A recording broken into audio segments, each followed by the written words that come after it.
showtime! Hey everybody, welcome to WideNet Gaming. Finally getting to the Kingdom Hearts 3 review.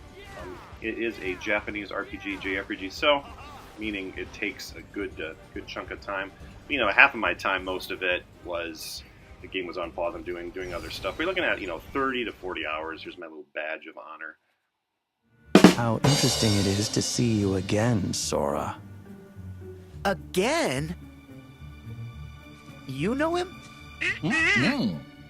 And that is pretty much how you feel throughout the entire game, even from the beginning. This is early on, actually, with the cutscene, and they throw these names at you, and you just don't know who these people are. And if you play the prior games, I'm sure you know what's going on, but otherwise you're going to be pretty much lost, and you have to make effort to pay attention. You can select, like they have the epilogue, as you can see here in the menu screen, if you want to know what's going on, but if you're just going through it like I did, you have no idea. And I mean, besides that, how it works is you have two elements. You have the anime and then you have the Disney. The anime kind of portion, it's pretty bad in my opinion, honestly, like more contrived, convoluted, as you can see here, with the dialogue where everything just feels so forced as you're going through. And the usual tropes, everyone's got the spiky hair, the same outfits, black cloaks, that kind of thing. And then the other part is, besides Donald Duck and Goofy, who are with you through most of the game, you have the various Disney worlds, and the interaction you have anime kind of following the Disney plots, and Disney following the anime plot. Nothing. Nothing. Well, this is why I like to do gameplay impressions, because you get an idea how a game is early on, and that is often enough for you. Some games are bad early on, and you don't need to even really check it out. Kingdom Hearts isn't that game. Early on, it's a lot of fun because you're learning everything going on. As long as you're okay with reading and all that, and this is all explained very well, that's good. You feel like it's going somewhere. You have like the attack command, you have magic, you have the attractions, you have this link command later, focus, there's all this stuff. But the problem is it doesn't. A lot of it you just ignore, and it doesn't have enough of a impact, like tactically. Like you just use them to deal damage, you don't really use it thoughtfully where I want to use this and then use the focus command, this and that. And I didn't use a lot of it till later on in the game, like the last third. And that is a huge problem. Late game is you're not in these worlds. That's the fun part, is going through the stories. And then, but a fourth to a third of the game, you're doing the main plot.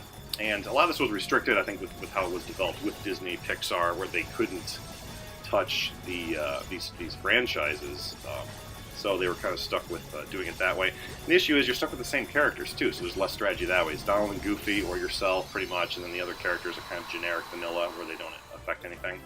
The other big aspect, this one isn't too long fortunately, is like the Goomy ship thing where you're flying around, and this feels like it was just thrown in there from years ago, and the game just hasn't changed enough. I'm sure like it felt like they were doing more, it was more open, but like with now, just with the combat and with the AI, certain things just feel restricted, especially gameplay wise, where you have to be doing that and you're just constantly tapping the attack button to kind of get through. Customization, all that, it's like usual RPGs. You have for your attack, for your defense, you're doing that, but that's pretty much it.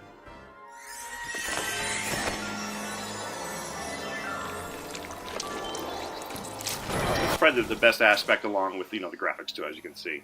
Sound is great. It's all the licensed different franchises from Tangled, Winnie the Pooh, as you can hear here. It's really good. No bother.